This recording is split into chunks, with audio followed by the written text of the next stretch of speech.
Hi, good evening, everyone. Our topic and devotions for tonight is from the book of 1 Corinthians chapter 15, verse 24 to 26. Sabi dito, then comes the end when He delivers the kingdom to God, the Father, after destroying every rule and every authority and power. For He must reign until He has put all His enemies under His feet. The last enemy to be destroyed is death. So, after destroy every rule and authority and power, na pagkatapos lipulin niya ang lahat ng paghahari at lahat ng kapamahalaan at kapangyarihan.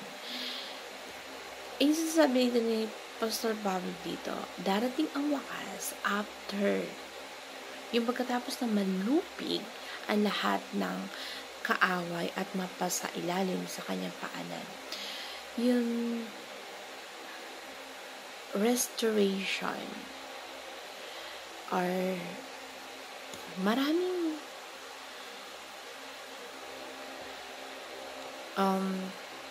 nagsusurrender ng kanilang buhay sa ating Panginoong Jesucristo habang ang mga bansa ay dumadami ang mga Kristiyano. Doon darating ang wakas. Kapag sobrang perfect na, nalupig na lahat, saka darating ang wakas.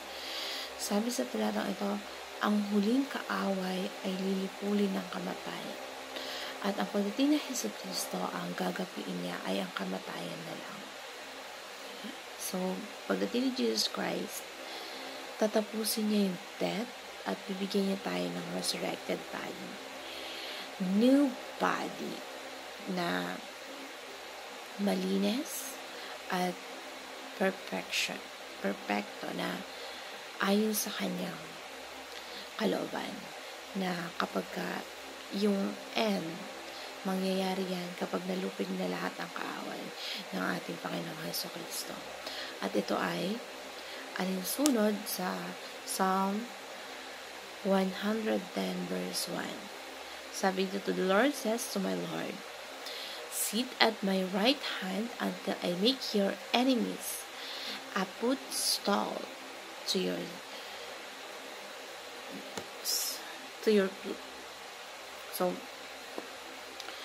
ang Panginoong Jesucristo ay mananatili sa langit hanggat ang lahat ng kanyang mga kaaway ay mapasa ilalim sa kanyang paanan. Kaya yung ating mundo ay paganda ng paganda, pabuti ng pabuti, kasi yan ang ebidensya na ang pagbabalik ng Jesucristo ay yung wakas mangyayari kapag nalupig na lahat ang mga kaaway niya. So, kapag bumalik ang Panginoong Jesucristo at malupig niya lahat ang mga kaaway, saka siya babalik. Pero kapag hindi nalulupig ang kaaway, at hindi, sapagkat siya ay kailangang maghari hanggat magapi lahat ng kanyang kaaway sa ilalim ng kanyang paanan. So, hanggang sa ang kanyang mga kaaway na ay manumbalik sa kanya at manumbalik sa kanya, saka lang darating yung wakas. Pero kung ang bansa ay patuloy na sa kasamaan, ay hindi darating ang final coming ni Jesucristo, yung resurrection, kasi kailangan malupig, mapasa ilalim ng kanyang paanan yung kapangyarihan na at the final coming, we will be resurrected since the last enemy is dead. Magkakaroon ng resurrection at judgment day. Hindi yung final battle, yun yung huli na at the final coming of Jesus Christ resurrected. Yung huling kaaway na yun, wala nang ibang kasunod pa yun. Yung malinaw na sinasabi sa Biblia na hindi yung hindi totoo na magsisimula pa lang yung kingdom at may final battle pa sa huli. Yung last na to be defeated ay tapos na. Kaya ito, very biblical na at the final coming, we will be resurrected. Yun yung katulad ng Apostles' Creed. Sabi doon, He ascended into heaven and it will be resurrected. So, since the last, yung final coming, magkakaroon ng resurrection at judgment day.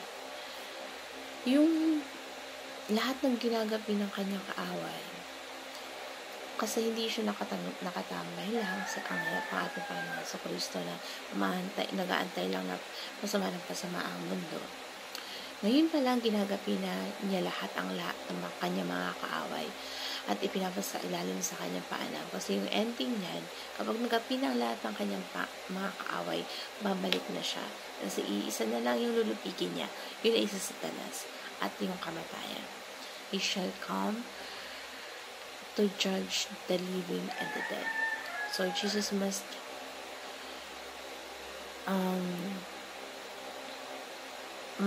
reign until yung mundo natin pabuti na pabuti. So kasi siya ay kailangan natin. Dapat siya maghari sa ating mundo. Simula nung first coming, kailangan niya maghari hanggang sa mailagay niya ang kanyang mga kaaway sa ilalim ng kanyang paanan para darating ang wakas. Na pagkatapos tupuli ng kanyang mga kaaway, yun na yung wakas at final coming ng ating Hesus Kristo. So, yung application natin dito, kailangan be rejoice. Kailangan magdiwang tayo.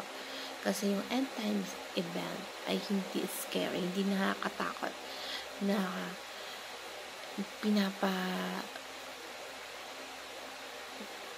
isip sa atin na yung mga huling araw, pasamahan ng pasama. Hindi po, kasi darating ang Hesus Kristo, hindi luluhod pa rin sa kanyang kapangyarihan at mapapasailalim tayo ng ating kapangyarihan ng ating Panginoong Hesus Kristo sa kapangyarihan niya. So, Jesus must reign until the end will come. So, yun yung mga katuroan sa talatang ito na sana ay nakatulong sa inyo na maka-encourage na magbasa ng biblical or Bible at ganda nito kasi yung mararamdaman, mabibless ka pa at ito yung minsan